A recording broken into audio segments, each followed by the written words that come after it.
Hi, this is Stacey Toy, and you're listening to the FSF Popcast, your home for the all-nerdy, no-dirty interviews with people in our sci-fi and pop culture world. Our guest today is Stacey Toy.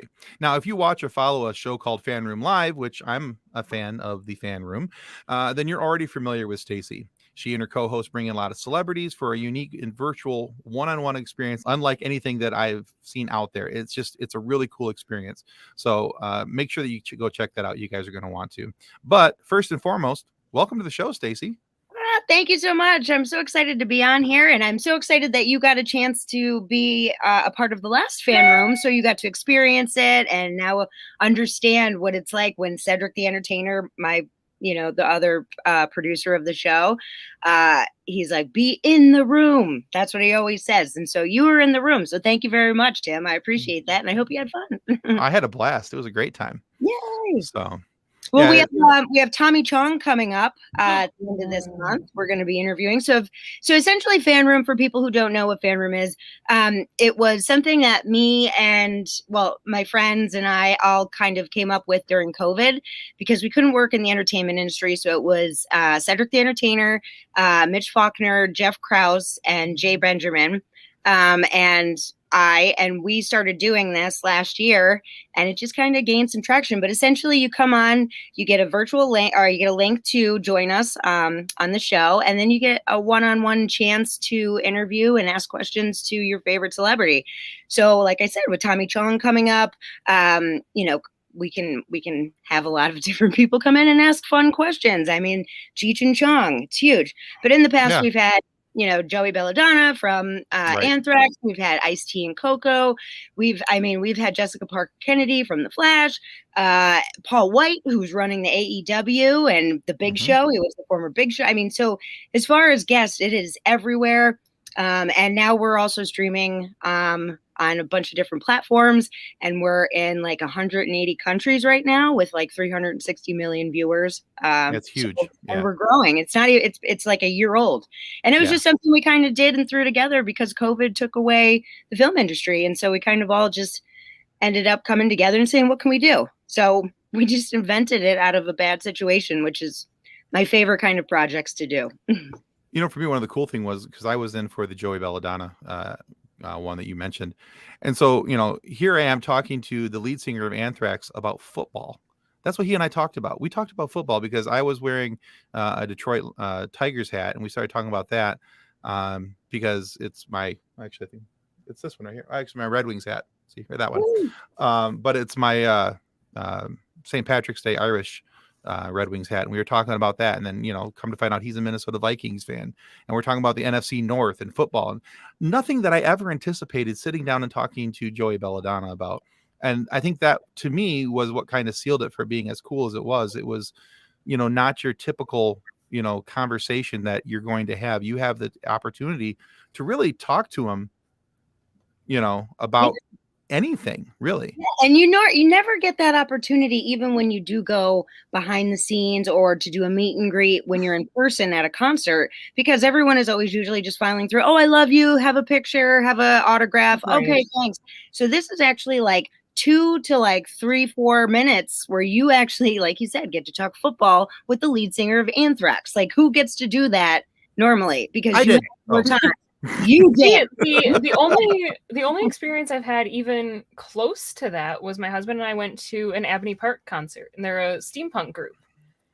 And we went to the bar with the band afterward. Like, that's awesome. Captain Robert's like, hey, we're going to go to the bar down the street. Who wants to join us? And I sat at a table talking to Captain Robert about chickens and homeschooling. There you go. And I love talking to celebrities about the most random things because they really do have the best stories. They really do. There's no way that you could even put yourself in the position of some of these celebrities because they get, all whisked all over the world and here and there and everywhere. And diarrhea happens and growing up happens and, all these little mishaps happen and stuff. So they do have the best stories and the opportunity to get to ask them. I mean, you could literally go on and say, okay, what's the most embarrassing thing that's happened to you on stage? Because I've asked those questions to these people before. These are questions that People Magazine doesn't normally ask you. I mean, People Magazine doesn't want to hear about you having diarrhea on stage. Which when we were talking to CJ Ramone from the Ramones we had a caller we'll zoom in from Russia, and they were talking about Tolstoy and like philosophy, and I'm sitting here going like, oh my gosh, like the Blitzkrieg Bop is like talking about Tolstoy, like, I was like we knew what they were talking about because CJ Ramon is a very big reader, which I had no idea, and he really is into that kind of stuff. And so this, it was just so cool to see people. It was like 3:00 in the morning over in Russia, and they're staying up because they're having like this amazing moment with one of their favorite celebrities. So honestly, my heart feels so good after these shows because people come on and they're just telling people how much they've changed their lives, or, something they've done has just encouraged them, and their Instagram has inspired them, through the bad nights. And so it really is. There's so many amazing moments. Paul White took his shirt off for a kid in England on our show when he was on, and they're currently raising money for because the child, it was a form of cancer. So they're raising money, and the kid is gonna raffle off the shirt, and people are buying tickets and all that stuff. So it's like there's so much more that ends up coming out of the whole fan room experience for so many people, that is just so cool to watch too. So you can also be a spectator. Spectator tickets are like $5 usually when they come out. Everything else is very, I don't want to say cheap, but it's definitely affordable. It's affordable. Yes. I mean, they're like $35 to $50. And you get to have all this time, and, you get a copy of the clip then of you, and then you can take screenshots. You can people come on and say, hey, can I take a photo of you just on the screen talking to me? Sure, whatever you want. So yeah, it's just a cool thing, and you just got to kind of experience it. I have to say that I think one of the coolest things about fan room for me, before I even got to the part where I got to be included in one of the fan rooms, was I watched the episode with Paul White. Mm-hmm. And I tell you what, to be on this side of the camera, sitting here watching it, it was hard for me not to get choked up when he was, because the thing is when that little boy asked for Paul's shirt, mm-hmm.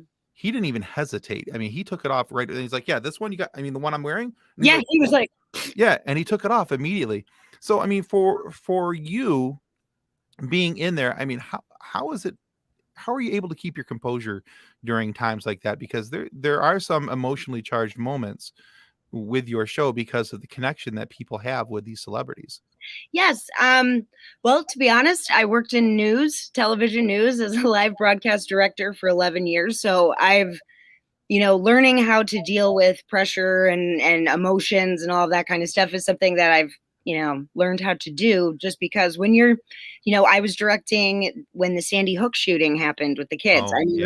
So I'm there pressing buttons going, please don't let somebody get shot. Please don't, because it's live on the news, and I'm just putting up whatever but somebody could have gotten shot on that. So it's like those situations are the ones that I've been used to, and in my career I've dealt with the most. So things like this, I will take that all day. And if I cry, that's even better, because I love to feel like happy emotions and things like that. And it is a moving thing. Like, I'm a mother, so to see that other child over there and to know that you're doing it in England and it's all over the world, and it's so cool, man. Like, really, the possibilities are endless.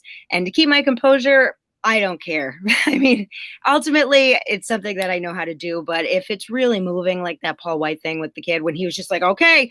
And I'm like, take it off. Because personally, I always like to see him when I go to, the wrestling shows and stuff, because I've been a fan, and my kids have obviously been a fan, and I'm friends with a lot of WWE superstars. And so it was just so cool. But I'm like, oh my gosh, even for myself. So I'm like, help the kid by getting, taking your shirt off so I can see you.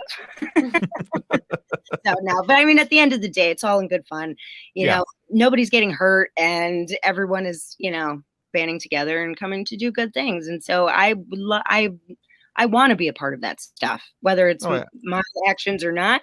I want to witness it. I want to see it, because we need to see good things in this world. There's only bad things anymore all over the place. I work in news. So, so I want to do some good things. So that's what we're trying to do. Perfect. Good things are Good things are necessary. And, Yeah. talking about good things, I want to start the conversation off with looking through your IMDb. You've got some pretty cool things you've done, including you worked with Kevin Smith. Like, yeah, I'm currently working with him on some stuff too. So, I mean, Ernie O'Donnell is my business partner, who is Rick Darris for anybody in like the Clerks world. Yeah. He's been best friends with Kevin since like 5th grade. And he's been in every one of his shows. So he is my business partner.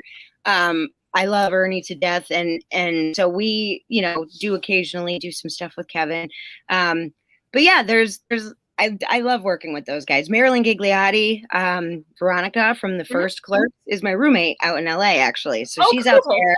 I live with her out there. I work with Ernie out here. He's in Jersey. I'm in Pennsylvania. And like, I'm friends with everybody else. Brian O'Halloran, Dante from all of that. He just moved not too far from me. So like maybe 20 minutes or so. So like I get to see him and hang out with him every once in a while. I go to the comic book store a lot. I'm really good friends with a lot of the comic book men. I mean, I'm friends with like their wives and their kids. So it's like more just a whole family dynamic, but it's so cool to go in and be around these people and be like, you guys are the ones who taught me how to curse when I was 11 years old. Exactly. Yeah. You're the people my parents warned me about, but you're also the people who made me enough the money so that I could pay my parents, taxes and stuff every year. So isn't that funny, Mom? Isn't that funny? I go, the people you told me to stay away from, like, don't do drugs and stay away from these people. Well, I'm working with most of these people in the entertainment world, and I also work in the CBD and THC industry. And so there's going to be some celebrity collaborations with that aspect of things. There's a little bit of druggage there. There's a lot of good stuff, man. I'm a melder, So I'm like, oh, look, let's take this, and come up with something and put it together. And it works out. It's really weird. Because I'm always like, okay, I know this is a crazy idea. And it's weird because people come back to me now and they're like, that's not crazy. That's brilliant. And so I'm like, oh, Jesus has got to be coming back soon because I'm making sense. I'm the person in the room. Like, something's going to go on. Goodness. Oh, when I saw that you worked with Kevin Smith, and I'm like, I love his movies. Like, yes.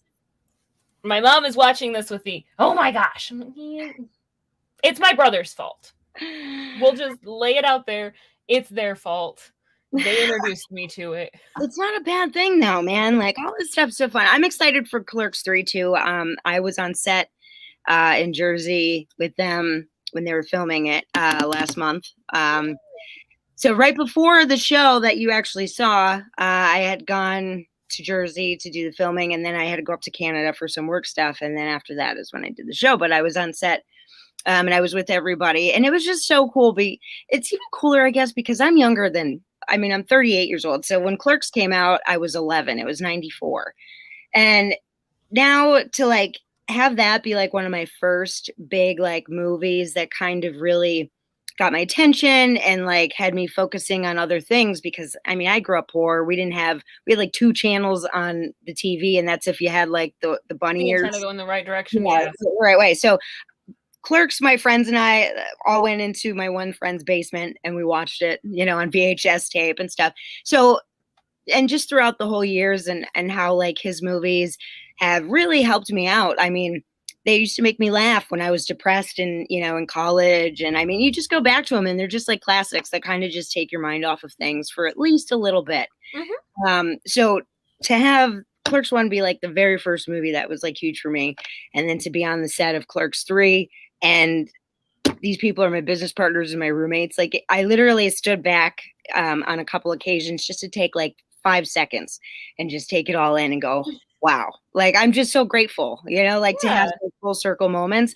And people, like, you have to remember to stop and take it in, because people forget why they got into the business in the first place, and they get frustrated with things over time and whatever. And it's like, this is your passion and this is what you love to do. Sit back when things are good and just take 5 seconds and just go, wow, like, I got to appreciate this moment. And you're never going to get it again, So it's like, right. It's there. It is there. Yeah, so I definitely took those moments in. They were, it wasn't like it was a huge, big, long week of filming. We were there with them for 2 days. I was only there for 2 days on set and stuff with them, but at the end of the day, they become my very good friends. They're people I trust. They're actually really good, genuine, good, kind-hearted people. So I can't complain. I'm gonna take this back to my brothers with the, so you introduced me to these movies and now I get to talk to their friends. Yes. Woohoo! Like, see how much cooler I am than they are. And if you guys ever make it up to Jersey, like I'll meet you up at the Secret Stash and introduce you to everybody, because the Secret Stash, the new one just opened this year. I have found a reason to go to Jersey. There you go. I'll introduce you to all of them and probably get you a free T-shirt or something too. Hey. Okay. Yeah. John, we're going to Jersey. That's John's right. our editor and my husband. So Yay! I like how you called him the editor first, you know, and then, oh yeah, by the way, he's my husband. Yeah. That's what you do. It's a professional. Yes, yes, very, very professional. Obviously, Tim, I am the professional. Obviously, we're very professional here. That is such a lie, but yeah, we're professional. Aren't we all? I'm trying. I am saying I'm a professional when on top of my computer is a unicorn, a light bright, and a snow globe. Hey, man. But I'm a professional. That's right. Okay. But I think that was really good advice you just gave there about taking the time to, you know, take a step back, because I think in anything that you do, even with what we do, there's, you know, in both on this show and our other show, Funny Science Fiction, there's been opportunities for us to be able to talk with people who kind of helped shape our childhoods, and, you know, and all these things, and have, you know, and like we got a chance to, and we'll talk about this in a few minutes too. I mean, you got an opportunity to work with him as well, Burt Ward, you know, and for me, that was really super just crazy cool, because, you know, growing up watching the Batman TV show, and I was a big fan of that and all these different things. And so for me, it was really cool to be able to sit there and talk to this guy who was, you know, a big part of my childhood and all these different things. But, you know, and I kind of found myself during that interview going, remember this moment. This is cool. This is why you got into this. This is why you're doing what you do, because you have the opportunity to have these type of conversations. It's true. It's funny you say that too. I don't know if you know that me and my son were on an episode of Comic Book Men, and it was the Burt Ward episode. Yeah. Okay. So, because we did you can Google it. I know it's on YouTube. They have clips of it, but Burt Ward because he has a pet food line. Yeah. Gentle Giants. He was promoting that on the show when this was happening. This was probably about 2 years ago. And then they had us come in to be the audience, and they only asked like the immediate like family to come in, because it wasn't that big. It was probably like 4 rows of 5 chairs just for the audience.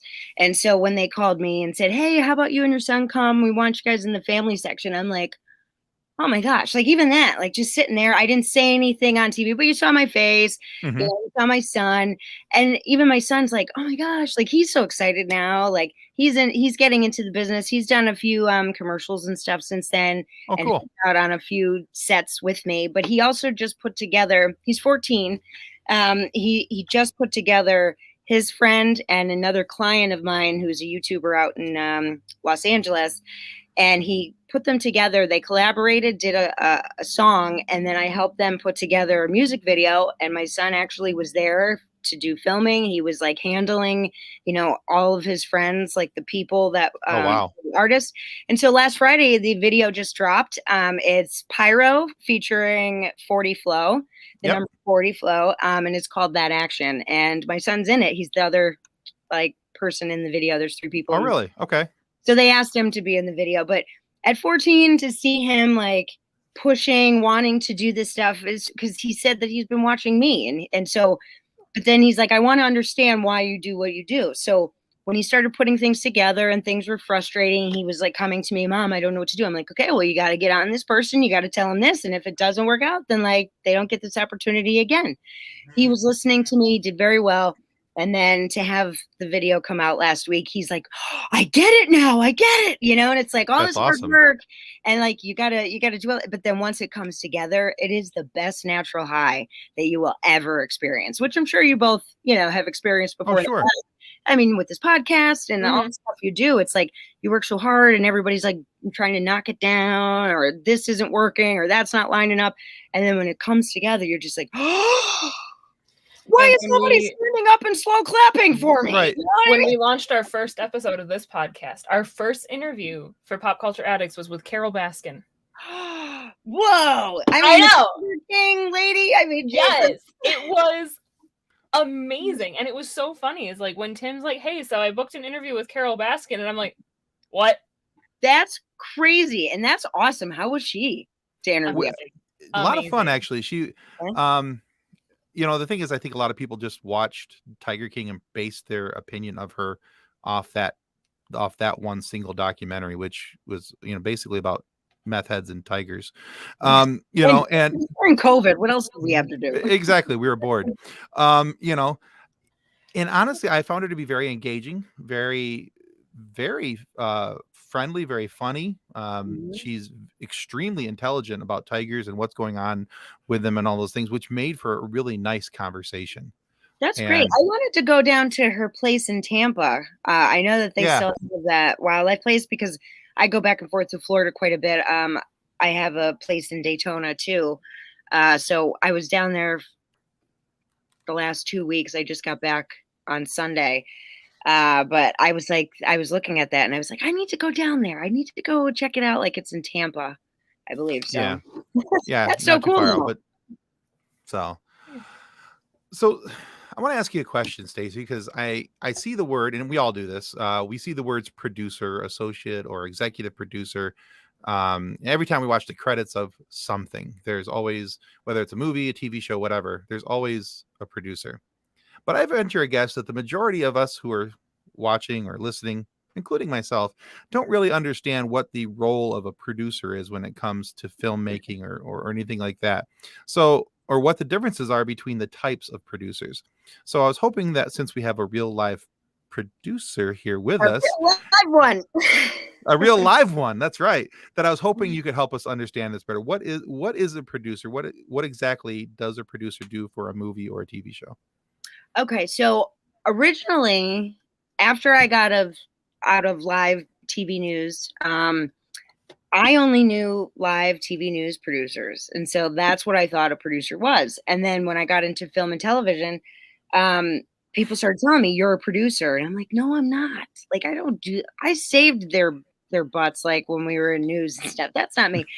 Then my friends in film started to explain what a producer is. So I can give you a basic gist, but essentially a producer does anything to produce. So you can be a producer. Like a lot of people will get like maybe a co-producer or associate producer credit if they've like connected somebody to maybe either a distribution company, the main celebrity who's going to be on the show. Okay.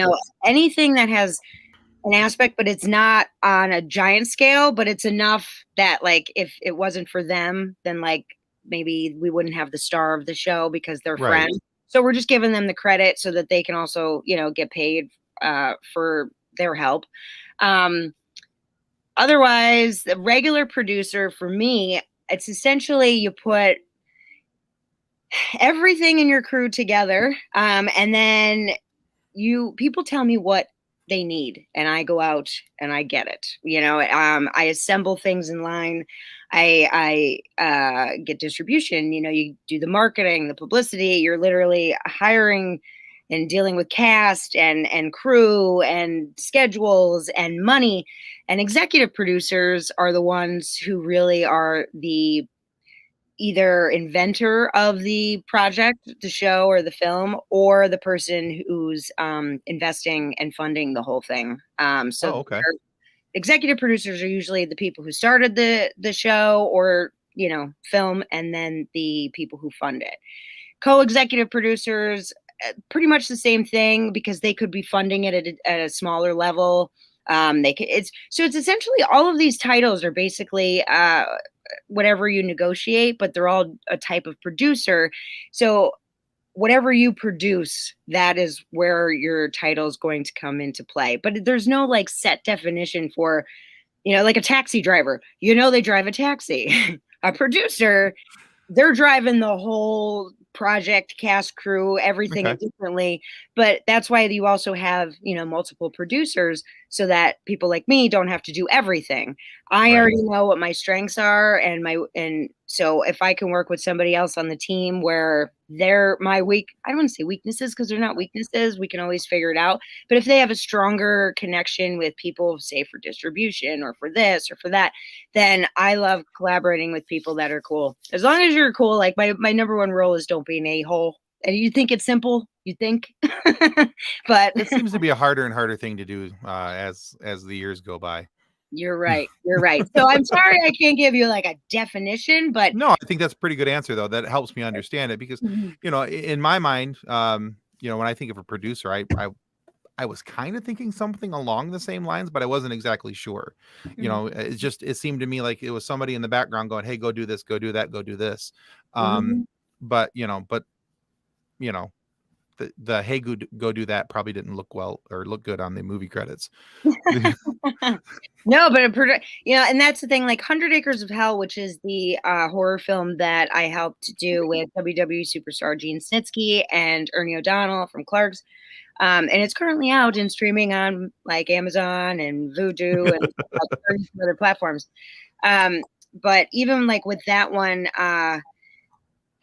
gosh, there's so many things that just come into play, but there's, you know, like the one investor came in just with like the last little bit of money. So he became, you know, executive producer. And then we also had all the credits from crowdfunding and all that stuff in there.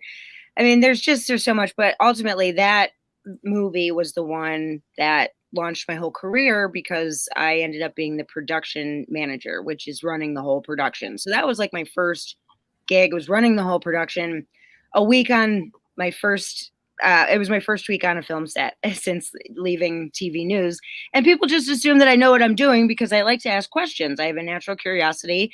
And I always figure you should learn how things work. I'm not saying get into like, you know, micromanaging details, but I was like, well, I want to see how it works. And my questions ended up leading to finding out people were not using money properly and doing like the right paperwork for the union stuff. And so ultimately I got the job because my questions figured out that other people weren't doing theirs. And then they said, oh, well, if you could figure this out in a week, then we want you to do the job. And I'm like, you guys know I don't know how to do this. You'll figure it out. So I literally ordered Filmmaking for Dummies. This was like 8 years ago when I was doing 100 Acres of Hell.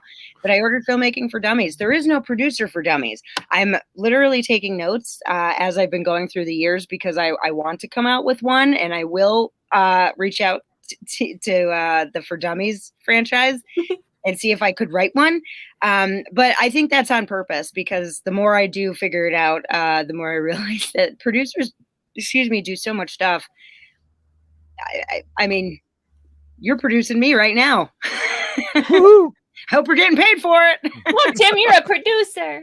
Yay. Okay. I kept when you were saying I'm gonna reach out, I was like, please say to the dummies. I'm gonna reach out to the dummies. Yes, I'm reaching out to the dummies. That's how I've learned literally everything. Like I was trying to see because I had a bunch of those around here. But in my office, I have just literally everything from like hydroponics to Spanish for dummies to like English grammar for I just collect For Dummies books because I like to learn stuff, but I have ADHD, so I like to learn it fast, quick, easy, and okay. Fair enough. Yeah. So COVID was fun too because I got what is it called? Like I became a reverend so I can marry people like online. I was just like, I mean, literally I was taking classes at Harvard online for law and everything because I always like to take classes and stuff. So I was literally doing so much stuff during. Is there anything you don't do? That's what I'm curious about now. Yes, I don't parallel park. I can't do that. Parallel parking is horrible. Yeah, I mean there's a lot of stuff I really can't do, but I realize like parallel parking, I know I can't do it. I'm from the country. I grew up in the country. Now I bought a car that parallel parks for me. So technology's working, Oh goodness. So Stacey, being in the career that you're in and the position that you're in that career, do you feel that it's hard to be taken seriously because you're a woman? I know that that's something that a lot of people struggle with. We actually had talked to Trish and Rebecca from 180 Sisterhood. They're a production company in Sault Ste. Marie, Ontario. And they said the same thing, that there have been times that they've said, no, this is not how we're going to do it. And it's but you're just a dumb girl. It's like, no, this is our company. This is our show. I definitely have gotten that before. The thing that I guess, and I hate saying this stuff because I don't want to sound like I'm bragging. I'm really not. But once people realize, like, I went to school at Oxford University in England and Harvard. So, like, I went to the best schools in the world. I have master's degrees. I've been honored at Parliament. Once they kind of like figure that stuff out, or, you know, I might just nonchalantly say it if they're being kind of a jerk about stuff. They're like, yeah, you're right. You know, I only went to Oxford and Harvard, so I only have a master's degree. Where did you go to school? Like, if they're being a jerk. But honestly, that's the only time I've ever used my degrees. It's never gotten me a better paycheck. It's never gotten me, you know, a promotion. It's never done anything. The only time I've ever used my degrees was just to tell people, I think I know what I'm talking about, so shut up, you know, kind of thing. A very polite bite me.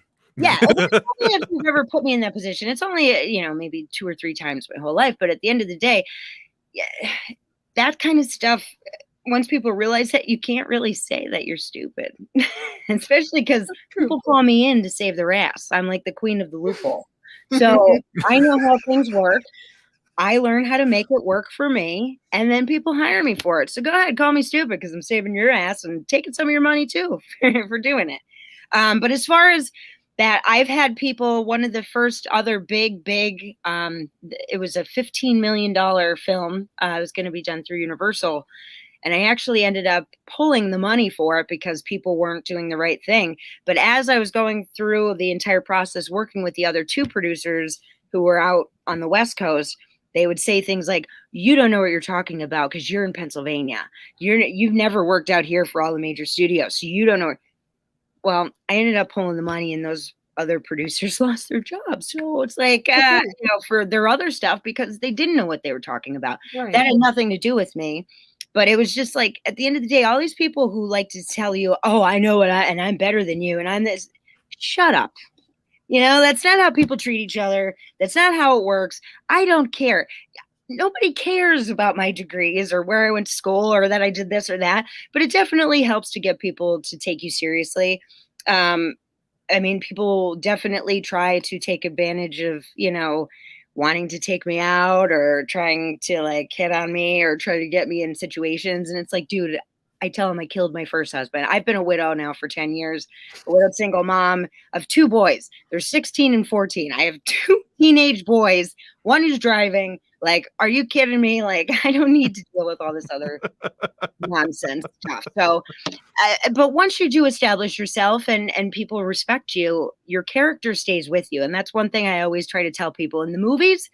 When I leave that theater, my character has to come with me. It doesn't stay in the theater, unlike other people's. Right. So that once you start building up your character and your reputation and it's a good one and you do the best work you can, that starts to actually kick in and people start to trust me. And then more people actually call me now because other people have said, hey, she's helped me here. Oh, she's helped me here. So, you know, it ends up working out better in the long run, and I wouldn't get hung up on it. But the Me Too movement, I think, was a huge thing that, you know, helped to open a lot of doors for women. So it's like, take advantage of the situation, but don't cry about it. Like, if you're going to step it up, like as a woman, me too, I have to step it up and I'm going to be the businesswoman. I'm going to have to deal with the stress, and I can't, you know, complain about it and cry and whine like all this other stuff. Like, do something about it and give yourself the opportunity, but, you know, make sure you take advantage of it too. Yeah. So sure. That's something that I appreciate hearing you say it with the, no, just go and do it. I have a 3-year-old daughter.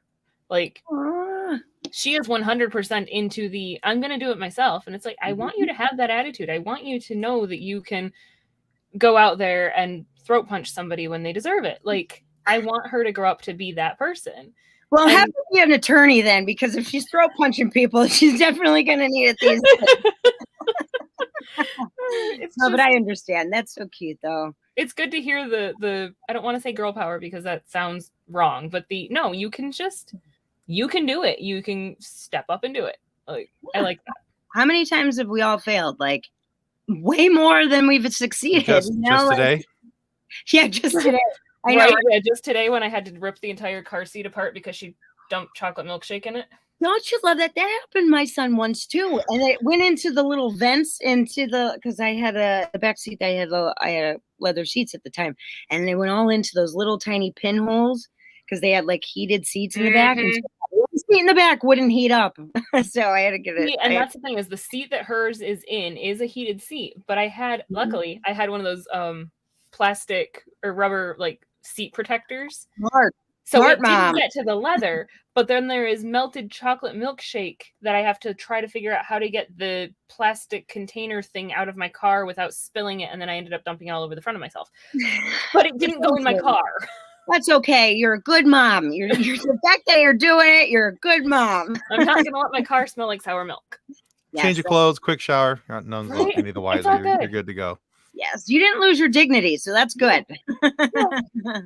I just put on my Shroot Farm pants and I called it a day. There you go. I love it. All right, Stacey, silly question time. Mm-hmm. All right, you can answer it as silly or as serious as you'd like to. That's up to you. All right. Okay. All right. So I want you to tell me something that you believe is true that almost no one agrees with you on. Oh, geez. You're welcome. Something that's true that nobody agrees with me on. There's so many though. It's like because nobody agrees with me, and then like a year later they'll come back and go, "Hey, you were right." Okay, so right now one of the big things, and I guess I'll answer it a little bit seriously because maybe I want a little business after this if anybody's listening. There are quite a few of my friends that have the ability because they're musicians or artists or whatever to do NFTs in the crypto world. I don't know if you're familiar with non-fungible tokens. Mm-hmm. Well, I'm very big, not me personally in the crypto world, but not my name or my likeness, but I am very active in crypto world. I go to like the crypto conventions, the Bitcoin conventions, and all over the place. But I forget where I was going with that at that. I was just talking. I lost my train of thought. So the NFT thing. Okay, so celebrities aren't really trusting me, but because they don't know what things are, and I'm trying to explain what stuff is. But as if anybody who knows like the crypto world or NFTs, like it's really kind of difficult to understand and wrap your head around to begin with. But it's something I've been studying and dealing with for like the last 2.5 years, 2 years or so. So I'm doing and I'm going to some of my famous friends that have done stuff for decades that is just iconic. And I'm like, come on, let's do an NFT. Like you have the rights to it. I know how to do it. You can make the money on it. And a lot of them are just too scared because they don't know what to do and they're not hearing. So that's one thing that I think is stupid, but I'm saying it out loud because in the event that somebody that's listening to this wants to do an NFT, you can always call me because we just started a corporation for doing those things too on the side. Hey. So that's one thing. Sorry, it was a little. No, it's good. That's good. Yeah, I just okay. So I'm one of those people who when like all these different coins and things came out, I was like, yeah, whatever. But I started following another podcast, a buddy of mine who talks a lot about the different these different NFTs and coins and things in the background and whatever else. And I won like $600 or 600 points or coins. I'm not really sure how this all works out and what the transactional value is. Like it could be worth 6 cents for all I know. But I had to create this account with this thing, and pretty sure I forgot the password at this point now. But anyway, it's sitting out there for me, and it's one of those things I need to start learning more about. So I'm actually kind of interested to hear that you know something about that. We might be talking later once I try to figure out what the hell I've got here. Yes, we're gonna be coming out with some NFTs for major like A-list major power players in the next couple of months, and we're working on those now. I can't wait to be able to tell you. I want to come back on your show so I can, because it totally fit into the pop culture. Yeah, absolutely. Yeah, as soon as your non-disclosure agreements expire. No, and they're my own, dang it. That's the part that's like, I can't talk because it's my own contract. So it's like, I really can't talk. I did it to myself. It's not like somebody else can sue me. No, I have to be responsible. Why are you here? Well, I'm here to sue myself. So I took all those law classes at Harvard during COVID, right? Hey, so you can sue yourself while being your own attorney. exactly. There you go. Either way, you win. High five me. Oh goodness. So Stacey, we talked about your IMDb list a little bit, and I mean, we've talked about working with Kevin Smith. We talked about working with Burt Ward. I about split when I saw that you worked with Bam Margera. Oh yeah, we did Jackass stuff when I was in college when they were like big, because we were all friends with like my one friend actually he opened up the skate shop in Philadelphia with some of these guys, and so I just ended up getting to know them through the years. In fact, the Jackass guys used to come up here to Northeast PA to a place that was probably about 5 miles from my house here in the middle of nowhere, and it was like a random skate park. In the 90s, and we, like, my friends all have videos of stuff of like Steve-O up there, Johnny Knoxville up there, like they all used to come up here, and so we all kind of met before. And then once, you know, Viva La Bam and Jackass and all those big movies came out, I actually did get pushed off of a roof in a garbage can from them at one point in time. It was not filmed, it wasn't going to be, it was just one of those like, hey, we're here.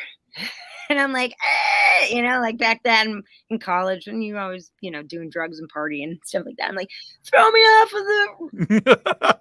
It's sad that it didn't get filmed. Oxford and Harvard, right? Throw me off a roof in a garbage can. See, and I think that was what threw me when I read it. Was I looked at your bio and the Oxford and Harvard and Bam Margera. What? Dude, I like, that's the thing, is I'm not the typical person at all. Like I used to be addicted to drugs, like opioids. You know, I was taking like 70 to 100 a day back when I was at Oxford because my tolerance is so high. I mean, it was over 5 years. So like it's not like I took it, right. You know, I die. But, you know, as your tolerance builds up over time, they used to give me energy. But I've been clean now. Actually, the end of this month, October 27th, will be 18 years since all my hard drugs use. So awesome! I'm excited, and you should be. I'm really, you know, they're writing a movie now based off of my life, because ultimately, at the end, I went through my stuff, and then 10 years ago, I lost my husband to an accidental overdose after he got home from the Navy from dealing with PTSD. And so I ended up forgiving and helping the guy who shot him up. He died of a heroin overdose, but he didn't know how to do those drugs because he never was into that. So the guy that did shoot him up and essentially killed him, I met with him and was like, okay, I knew he was shooting like 50 plus bags a day and had lost his 2 sons and his wife because of his actions. So I said, listen, I will help you to get sober and get your family back, you know, and I'll forgive you if you can become the husband to your wife and the father to your 2 sons that mine can no longer be. Aww. And right now he's clean now for 10 years, the last 10 years. He has his family back. He has a job and a business. But ultimately at the end of the day, him and I are now the only one. We were the 2 that were really the worst out of this whole situation. And because I did help him after the loss of my husband, him and I are now the only ones left alive out of the whole story. Everyone else has died from addiction. So it's like, it's just unbelievable to see what has happened over the years, but it's even cooler to know that, you know, there's people writing a film based off of all of that stuff, just because I don't want to be like this star and, oh, look at me, I did this.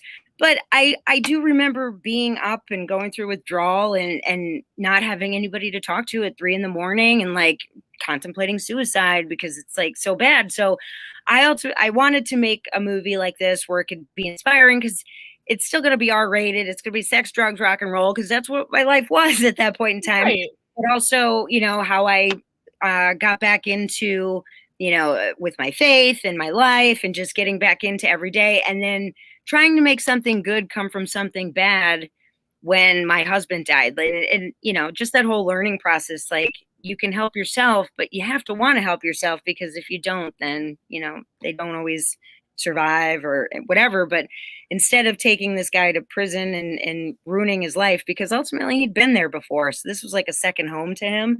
I'm like, I have to try something different. So I'm like, I'm going to try and help him. I mean, he killed my husband. He helped kill my husband, but he could have told me to go F myself, and I'd have been okay with that because at least I knew I tried. But I'm really glad that it worked out the way that it did work out. And, it's a powerful story, and I'm super stoked about that. But, that was back in the day. And what an amazing thing for your boys to have to look up to, for your sons to look up to you with if she can forgive the guy who killed dad and help him, how much more can they do in their lives? They're friends with his kids and stuff now too, and like we all help each other out. But it's a dynamic that it's taken a decade to get to this point. Sure. I'm really happy about the outcome and seeing how it is, and I am thrilled, and I hope that my boys do. I know that they watch my every moves, and me and my kids are very close now that they're teenagers.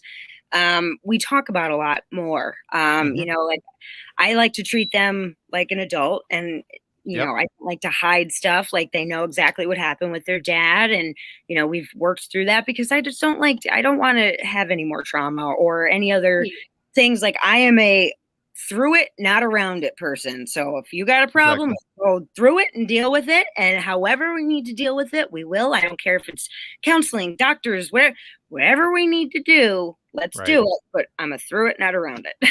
Absolutely. And this seems like a good a time as any for a shameless plug. If you'd like to hear more about Stacey's story, you can always go listen to Focused on Forward, another show that I host. And Stacey was a guest there, and that's how Stacey and I met, actually, was through Focused on Forward, and had an opportunity to meet and talk about this exact story. And she goes into much more detail in it there, but it's a very powerful story. And I'm so glad to hear that they are actually that we are going to get a movie adaptation of this. I'm looking forward to it because it's not very often that I get to sit in a movie theater or even at my home and go, I know that person. Okay, so if they're doing a movie based off of your life, who do you want to have play you, or do you want to do it yourself? No, I am not on screen. No. Well, I can kind of tell you because it's not like the script's being written right now and nothing is set in stone, but somebody who had reached out and expressed interest over the last maybe 2 years or so was Michelle Williams, who was Heath Ledger's. She's a single widowed mom from him overdosing. Play my part. So I don't know if that's going to work out, but just the fact that, I think that would be wonderful because it's a role that she's played in real life, and she knows what that great emotional tie-in. Yes, but close to her heart, so she'd be able to show that emotion in it. Yes, absolutely. And if I want somebody to play me, like, it would be important for me to make sure that they do it the right way. And if you've already that's something that you really do have to experience. Like, not everybody's a widow, and most people that you say widow or all that stuff, they're usually much, much older. They're not, like, I was 28 when I became a single widow mom. My kids were 6 and 4, and I was all by myself, and there was a lot of issues with the family, so I never got any of the insurance money or anything. No, so I've started everything out from scratch, and I did it all by myself, and still took care of my boys and built up my businesses. And I just am one of these people that, I grew up on a farm. Like, you don't quit. It's not what you do. You don't give up. You just got to keep going, keep planting seeds, and keep figuring out how to reap the best harvest. And so that's what we do. My mother-in-law was 40 when she became a widow. With a 15-year-old son. That, and the one thing I don't want to say grateful for, but like, I am a little bit happier, I guess, than my kids were younger, because if they had gotten to know their dad, as and it happened now, I think it would be way more impactful because they were so young. Like I said, 6 and 4. So it wasn't like they still were very, very close with their dad, obviously, but it was easier, I think, to help them as they got bigger. And support them. And I always ask them, and we always talk about stuff, and I always make sure, they know. And if it happened when they were older, there might be a deeper sense of loss, perhaps. Yeah, that's exactly right. I know that, like, with my husband, it went from the 15, it was right before he turned 16. So that whole puberty, becoming a man, suddenly everybody in your family says, well, you're the man of the house now. At 15. And that's a lot on your shoulders. It is. And his dad's death was very traumatic, and it's not something that you go through easily at all. No, definitely not. And so I give your mom a lot of credit too for dealing with that, because I would never wish this on anybody. Even if you don't like your spouse or significant other, you never want to have to go through that. Lots of therapy. And then, but I don't know, it was just, and my husband was in the Navy and stuff. So like the whole military honors, I mean, I was so proud of him, but it still sucks because that's a huge issue. I mean, there's a lot of people coming back from the military, and they don't have the resources at the VA to help a lot of people, because I know we really tried.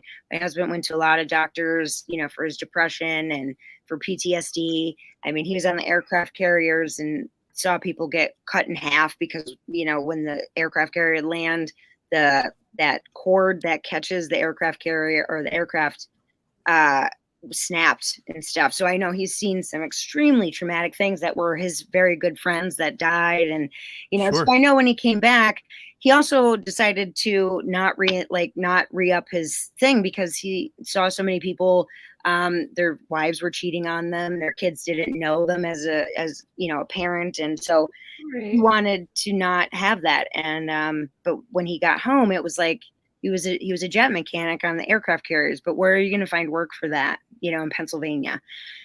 So he was really struggling hard to find a job, because the military pays for everything. They pay for all your bills. They pay for it. And then when you have to start doing it all yourself, you don't really know how that works. And so I was trying to help him transition into that kind of life. Plus, we had the kids and we were trying to get married. It was just an awful lot at once, but we were trying very hard to get him a lot of help, and it just, it didn't happen. And I know that he just wanted some relief. And so it's not like he committed suicide or anything. It was an accidental one. Not cool, nevertheless. But, it's just, I know that there's so many people out there that are suffering and going through depression and just trying to find a little bit of relief. And like, sometimes that's just one wrong move and it ends up taking you out. So got to start planting new seeds to try to make people think healthier ways of, going about and doing things and inspiring people. It's about perspective. You change the perspective, you change the reaction. Absolutely. Yeah. Mm-hmm. All right. So, Stacey, we have enjoyed talking to you so much today. This has been amazing to get to know about you and know about your work. But where can our viewers and our listeners go to find out more about your work and what you've got coming within the lines of your own non-disclosure agreements? I love you guys. Thank you guys all so much for having me on too. I'll come back anytime. You guys are so much fun. You can find me on Instagram, Stacey Toy, STACEYTOY. Don't forget the E, or else you're getting like my cousins who aren't as fun and all that stuff. I'm on LinkedIn. My Facebook was hacked.